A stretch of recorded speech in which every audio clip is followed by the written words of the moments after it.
The Garden of Gethsemane, nestled at the foot of the Mount of Olives, became the stage of one of the most intense moments in history. It was night, and the city of Jerusalem slept unaware of what was unfolding. Here, Jesus would face the weight of the world, the burden of sin, and the agony of obedience.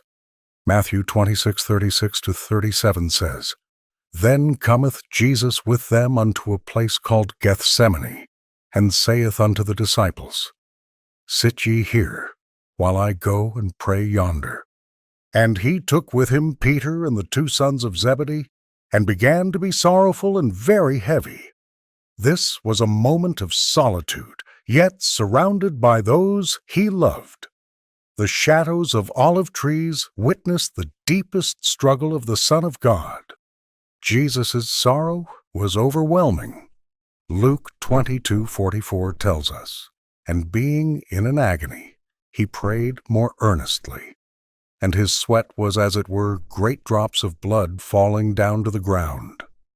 The weight he bore was not only physical, but spiritual.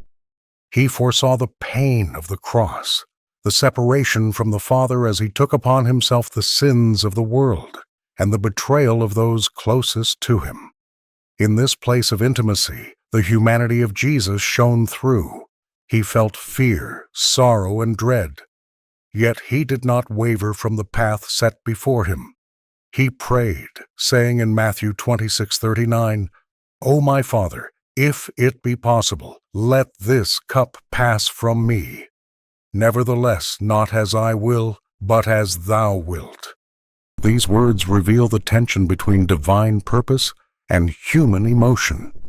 Jesus expressed his anguish, acknowledging the pain he was about to endure. Yet in the same breath, he submitted completely to the will of the Father. This was not weakness. It was the ultimate act of obedience. The Garden of Gethsemane became a sanctuary of surrender, teaching the power of aligning one's heart with God's will. Jesus returned to the disciples, finding them asleep. Matthew 26:40 says, "And he cometh unto the disciples, and findeth them asleep, and saith unto Peter, What, could ye not watch with me 1 hour? The disciples had followed him faithfully throughout the journey, yet here they faltered. Their bodies were weary, and their minds distracted. Jesus' question was not rebuke alone. It was a call to spiritual vigilance. Even in moments of prayer, believers are challenged to remain alert and faithful. Jesus returned to pray a second time. He repeated the words of submission in Matthew 26:42.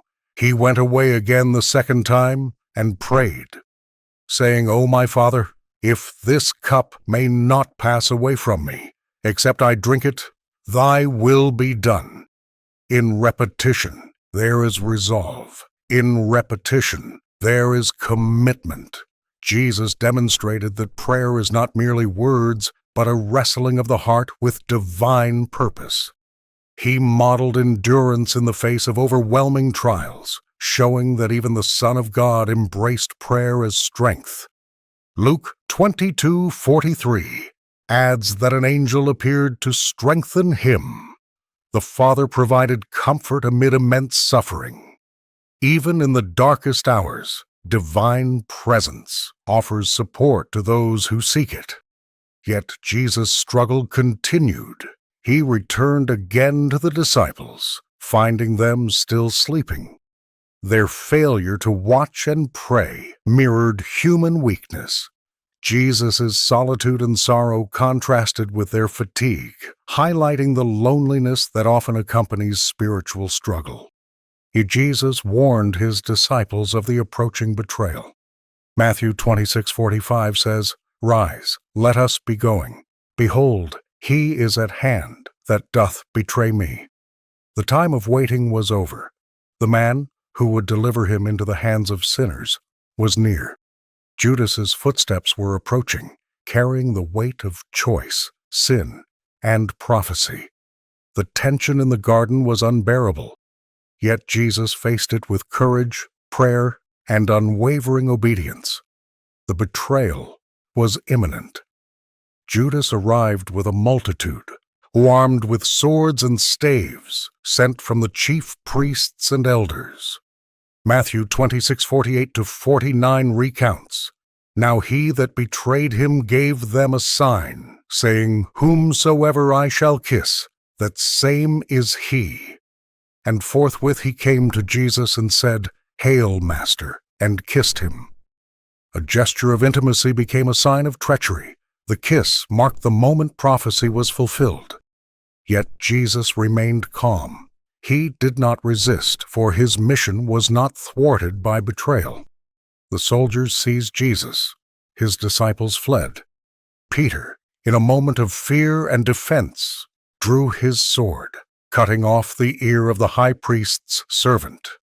But Jesus healed the man and said in Matthew 26:52-53, "Put up again thy sword into his place, for all they that take the sword shall perish with the sword.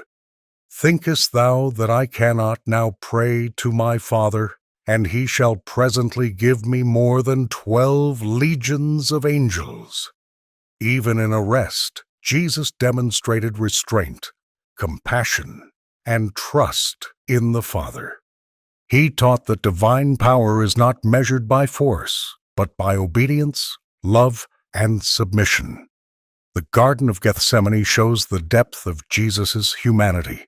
He experienced sorrow, fear, and anguish as any man would, yet his obedience was perfect. Luke 22:44 reminds us of his struggle, his sweat like drops of blood falling to the ground, revealing both human suffering and divine purpose.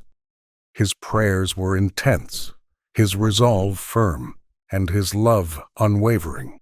The garden became both a place of agony and a sanctuary of surrender. This night also reveals the failure of human watchfulness.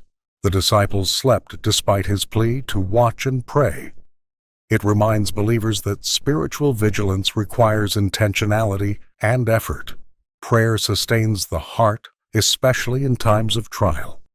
Jesus' example teaches endurance, honesty in prayer, and submission to God's will, even when the path is painful. The Garden of Gethsemane illustrates the intersection of divine plan and human choice. Judas's betrayal, the disciples' weakness, and the approaching arrest all fulfill prophecy. Yet Jesus' submission shows the victory of obedience over fear.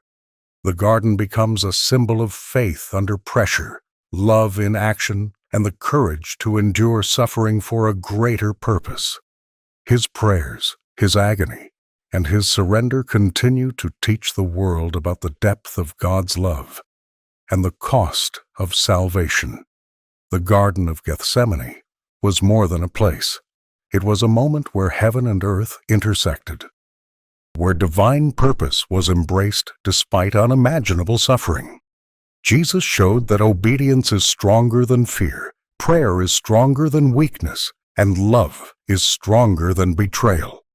His example invites every believer to approach God with honesty, to face trials with courage, and to trust in the Father's will.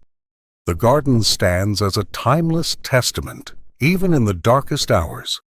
Surrender, prayer, and faith illuminate the path of salvation.